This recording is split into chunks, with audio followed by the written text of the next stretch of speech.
Ionic bonding.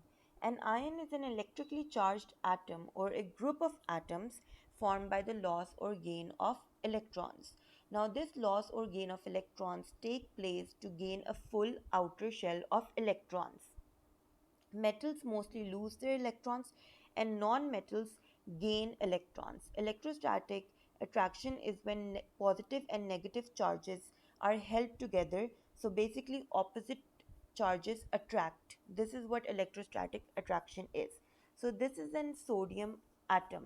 So sodium atom has 11 protons and 11 neutrons. So the number of protons and electrons are always the same. Now, 2 electrons over here and 8 electrons in the second shell. That means 10 electrons. And the last electron is in the outer shell. So, it needs 7 more electrons, which are very hard to find. So, what is going to happen?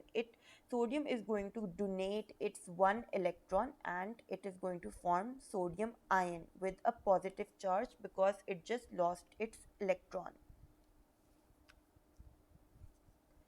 Now we're going to talk about chlorine atom. So chlorine atom has 17 electrons. That means it just needs one more electron to gain the full outer 8 electrons.